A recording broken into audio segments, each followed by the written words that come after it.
मौसम सरमा की एक इंतहाई सर्द शाम थी जब मेरी वफ़ात हुई। इस दिन सुबह से बारिश हो रही थी। बीवी सुबह डॉक्टर के पास लेकर गई। डॉक्टर ने दवाएं तब्दील की, मगर मैं खिलाफ़े मामूल खामोश रहा। दोपहर तक हालत और बिगड़ गई। जो बेटा पाकिस्तान में था वो एक तरबियती कोर्स के सिलसिले में बैरून मुल्क था। छोटी बेटी और इसका मियाँ दोनों यूनिसेफ के सर्वे के लिए कराची ड्यूटी पर थे। लाहौर वाली बेटी को मैंने फ़ोन ना करने दिया कि इसका मियाँ बेहद मसरूफ़ है और बच्चों की वजह से खुद इसका आना भी मुश्किल है। रहे दो लड़के जो बैरून मुल्क हैं, इन्हें परेशान करने की कोई तुक न थी। मैं, मेरी बीवी घर पर थे और एक मुलाजिम जो शाम डले अपने घर चला जाता था। असर डलने लगी तो मुझे महसूस हुआ कि नकाहत के मारे बात करना मुश्किल हो रहा है। मैंने अपनी पुरानी डायरी निकाली, बीवी को पास बिठाकर रकूम की तफसील बताने लगा, जो मैंने वसूल करना थी और जो मैंने दूसरों को अदा करना थी। बीवी ने हल्का सा एहतजाज किया, ये तो आपकी पुरानी आदत है, ज़रा भी कुछ हो तो डायरी निकाल कर बैठ जाते हैं। मगर इस एहतजाज से पहले मैं यकीन में नहीं था, पहले वाला यकीन नहीं था। फिर सूरज गरूब हो गया, तारीकी और सर्दी दोनों बढ़ने लगी। बीवी मेरे लिए सूप बनाने किचन में गई। इसकी गैर हाजिरी में मैंने चंद उकड़ी उकड़ी सांसें लीं और मेरी ज़िंदगी का सूरज गरूब हो गया। मुझे महसूस हो रहा था कि मैं आहिस्ता आहिस्ता अपने जिस्म से बाहर निकल रहा हूँ। फिर जैसे हवा में तैरने लगा और छत के करीब जा पहुँचा। बीवी सूप लेकर आई तो मैं देख रहा था। एक लम्हे के लिए इस पर सकता तारी हुआ और फिर वो दाड़ें मारकर रोने लगी। मैंने बोलने की कोशिश की। ये अजीब बात थी कि मैं सब कुछ देख रहा था मगर बोल नहीं सकता था। लाहौर वाली बेटी रात के पिछले पहर ही पहुंच गई थी। कराची से छोटी बेटी और मियाँ सुबह की पहली फ्लाइट से पहुंच गए। बेटे तीनों बैरून मुल्क थे। वो जल्द से जल्द भी आते तो 2 दिन लग जाते। दूसरे दिन असर के बाद मेरी तदफीन कर दी गई। शायर, अदीब, सहाफ़ी, सिविल सर्वेंट सब की नुमाइंदगी अच्छी खासी थी। गांव से भी तकरीबन सभी लोग आ गए थे। ननियाल वाले गांव से मामूजाद बाई भी मौजूद थे।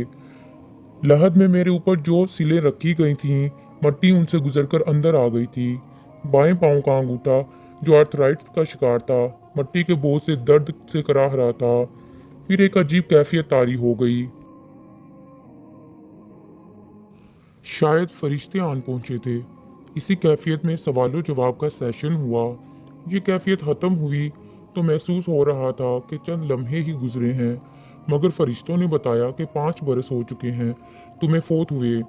फिर फरिश्तों ने एक अजीब पेशकश की, हम तुम्हें कुछ अर्सा के लिए वापस भेज रहे हैं। तुम वहाँ दुनिया में किसी को नज़र नहीं आओगे। घूम फिर कर अपने प्यारों को देख लो। फिर अगर तुमने कहा तो तुम्हें दोबारा नॉर्मल ज़िंदगी दे देंगे, वरना वापस आ जाना।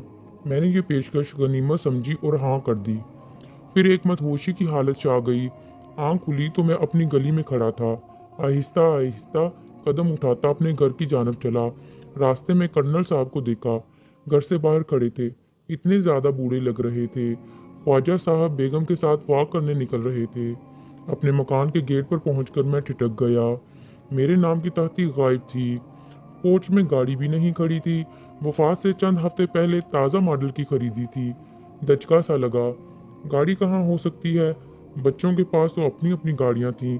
तो फिर मेरी बीवी जो अब बेवा थी, क्या गाड़ी के बगैर थी? दरवाज़ा खुला था। मैं सबसे पहले सीढ़ियाँ चढ़कर ऊपर अपनी लाइब्रेरी में गया। ये क्या? किताबें थी ना अलमारियाँ। राइटिंग टेबल, इसके साथ वाली महंगी कुर्सी, सोफ़ा, आला मरकज़ी मुलाजमत के दौरान जो शील्डें और यादगारें मुझे मिली थीं और अलमारियों के ऊपर सजा कर रखी हुई थीं, बेशुमार फ़ोटो एल्बम, कुछ भी तो वहाँ ना था। मुझे फ़ारसी की कीमती ईरान से छपी हुई किताबें याद आईं। दादा जान के छोड़े हुए कीमती कलमी नुस्खे, गुलिस्तान सादी का नादर नुस्खा जो सोने के पानी से लिखा हुआ था और धूप में और छाँव में अलग अलग रंग की लिखाई दिखाता था। दादा जान और वालिद साहब की ज़ाती डायरियाँ सब गायब थीं। कमरा यूँ लगता था गोदाम के तौर पर इस्तेमाल हो रहा था। सामने वाली पूरी दीवार पर जो तस्वीर 15,000 रुपये से लगवाई थी, वो जगह जगह से फट चुकी थी। मैं पस मुर्दा होकर लाइब्रेरी से बाहर निकल आया। बालाई मंजर का ये वसी और अरीज लाउंज बाएं बाएं कर रहा था। ये क्या? अचानक मुझे याद आया कि मैंने चकवाल से रंगीन पायों वाले सूत से बने हुए 4 पलंग मंगवा कर इस लाउंज में रखे थे। शायद बरादरी को ये बहुत पसंद आए थे। वो सब गायब थे। नीचे ग्राउंड फ्लोर पर आया। बीवी अकेली किचन में कुछ कर रही थी। मैंने इसे देखा। 5 वर्षों में इतनी तब्दील हो गई थी। मेरी आंखों में आंसू आ गए। कैसे पूछूं कि घुटनों के दर्द का क्या हाल है। एड़ियों में भी दर्द महसूस होता था। दवाएं बाकायदगी से मुयस्सर आ रही थी या नहीं। मैं इसके लिए बाकायदगी से फल लाता था। न जाने बच्चे क्या सलूक कर रहे हैं, मगर मैं बोल सकता था, ना वो मुझे देख सकती थी।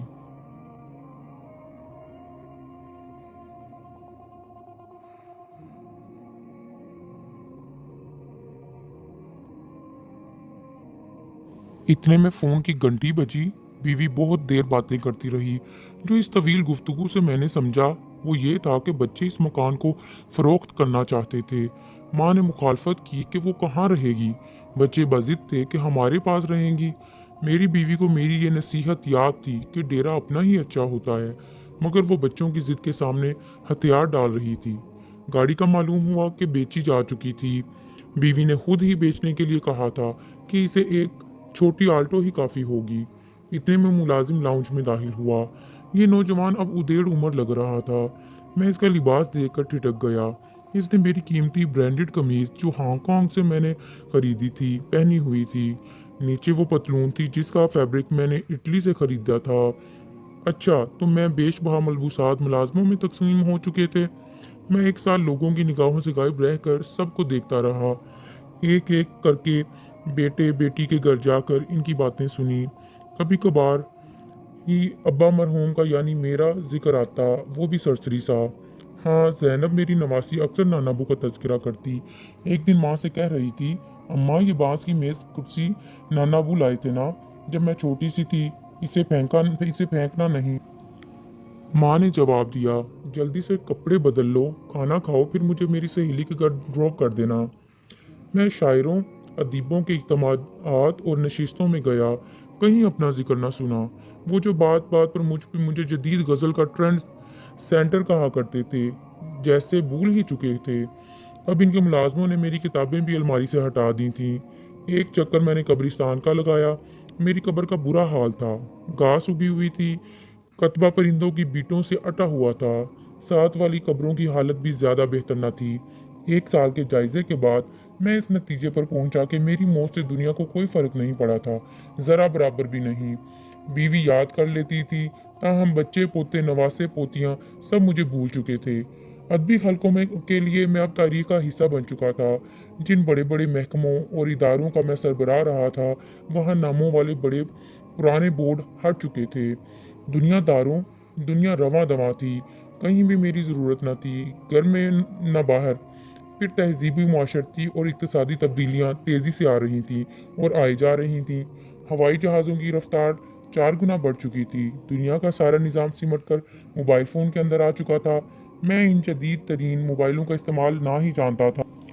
फ़र्ज़ कीजिए मैं फ़रिश्तों से इल्तमास करके दोबारा दुनिया में नॉर्मल ज़िंदगी गुजारने आ भी जाता, तो कहीं भी वेलकम ना कहा जाता। बच्चे परेशान हो जाते। इनकी ज़िंदगियों के अपने मंसूबे और प्रोग्राम थे, जिनमें मेरी गुंजाइश कहीं ना थी। हो सकता था बीवी भी कह दे कि तुमने वापस आकर मेरे मिसाइल में इजाफा कर दिया है।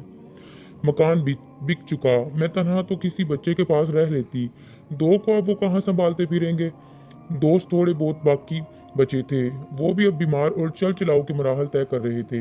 मैं वापस आता तो दुनिया में मुकम्मल तौर पर अनफिट होता, नए लिबास में पैबंद की तरह, जदीद बस्ती में पुराने मकबरे की तरह। मैंने फरिश्ते से रब्ता किया और अपनी आखिरी ख्वाहिश बता दी, मैं वापस कब्र में जाना चाहता हूँ। फरिश्ता मुस्कुराया। इसकी बात बहुत मुख्तसर और जामिया थी। हर इंसान यही समझता है कि इसके बाद जो खला पैदा होगा वो कभी बरा नहीं जा सकेगा, मगर वो ये नहीं जानता कि खला तो कभी पैदा ही नहीं होता।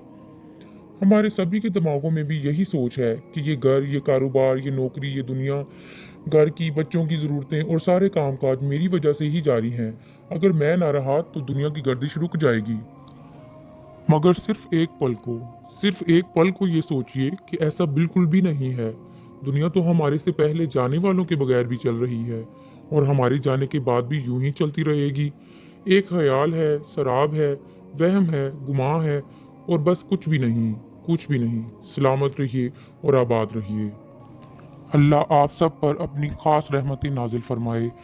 میرے چینل کو سبسکرائب کر دیں تاکہ آئندہ بھی ایسی مزید معلوماتی ویڈیوز آپ کو ملتی رہیں۔ اللہ حافظ۔